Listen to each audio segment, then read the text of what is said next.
Yo, welcome back, kembali lagi di channel Atoa Hayato. Bagaimana kabar nakama sekalian? Semoga selalu baik-baik saja. Alur cerita di Pulau Egghead sudah semakin memanas. Beberapa karakter penting sudah OTW menuju Pulau Ilmu Pengetahuan itu. Sebelumnya kita sudah melihat bahwa Admiral Kizaru dan Gorosei Saturn sedang berada di kapal yang menuju Egghead. Dan di chapter lalu diperlihatkan sosok Morgan, Vivi, dan Wapol yang sepertinya juga sedang menuju Pulau Egghead. Nah, untuk chapter 1075 akan segera rilis karena minggu ini tidak libur. Dan untuk mengawali sesi minggu ini, Mimin akan mulai dari prediksi alur ceritanya. Oke lah, tanpa basa-basi lagi, langsung aja kita masuk ke pembahasannya. Bagian awal chapter depan bisa dimulai dengan memperlihatkan keadaan Morgan, Vivi, dan Wapol di atas kapal udara. Setelah menolak tawaran Vivi untuk menulis berita yang benar, Morgan mengatakan bahwa dunia ini sedang bergejolak karena banyaknya peristiwa besar yang sudah terjadi. Morgan pun jadi teringat tentang ucapan Vivi mengenai adanya sosok misterius yang duduk di tahta kosong. Lalu di sini ada flashback yang menunjukkan Vivi sedang bercerita kepada Morgan bahwa dia dan Wapol melihat sosok misterius yang menduduki tahta kosong di Mariejoa. Morgan pun tertarik dengan cerita Vivi karena jika itu benar maka akan jadi sebuah berita yang sangat besar. Karena itulah Morgan bersedia memberi tumpangan kepada Vivi dan Wapol. Dan sebagai gantinya, Vivi akan menceritakan tentang sosok misterius yang menduduki tahta kosong itu. Ya, scene kembali ke masa sekarang. Vivi menegaskan bahwa dia tidak berbohong karena sosok itu berhubungan dengan insiden yang menimpa ayahnya. Selanjutnya, scene beralih ke lokasi Bonnie yang sedang berada di ruang NICU. Di sini anak Kuma itu sudah kembali masuk ke dalam ingatan ayahnya. Dan kali ini Bonnie masuk ke timeline yang berbeda.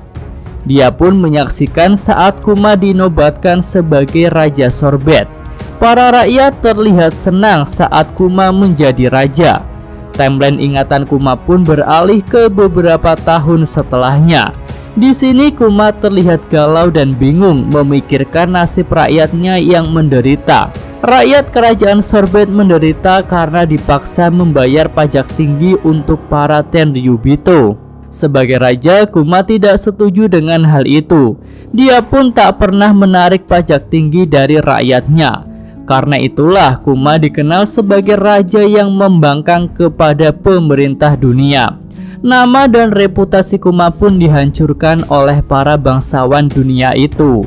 Lalu para penarik pajak dari pemerintah dunia langsung menarik pajak kepada rakyat kerajaan Sorbet, tidak melalui Kuma. Beberapa tahun pun berlalu, Kuma bertemu dengan sosok Dragon. Pertemuan awal mereka dimulai dengan sebuah pertarungan. Dragon terlihat sangat kuat hingga membuat Raja Kuma tidak berdaya.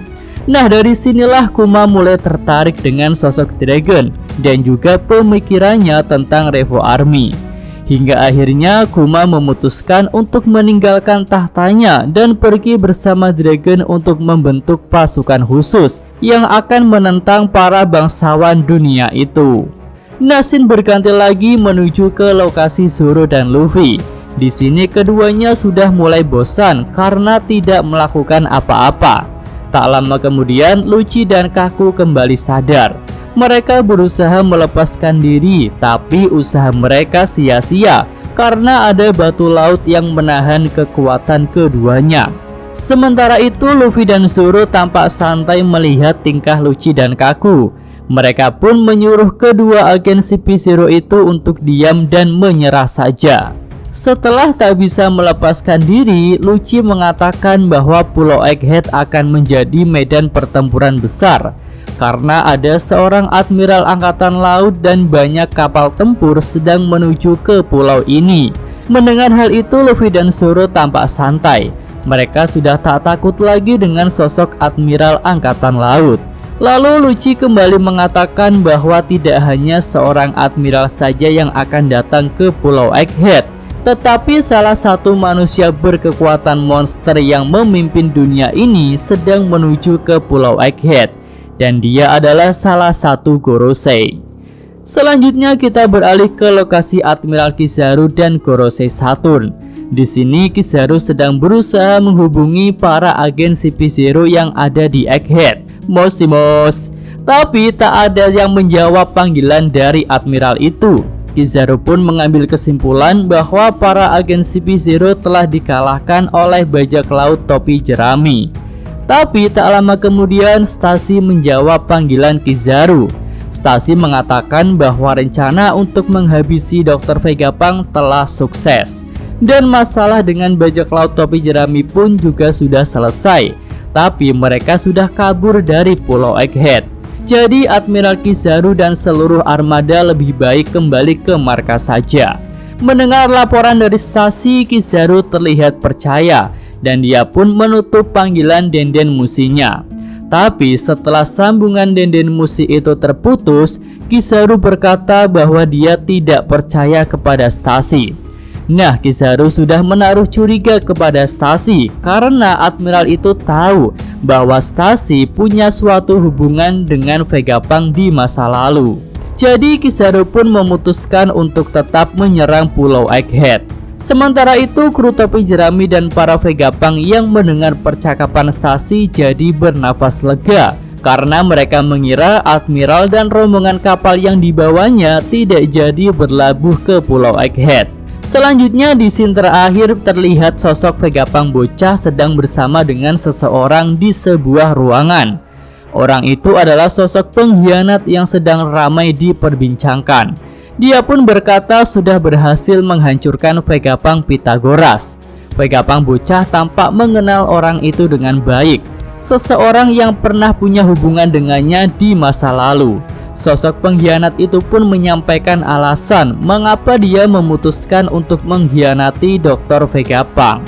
Oke, itu aja pembahasan untuk prediksi chapter 1075 mendatang.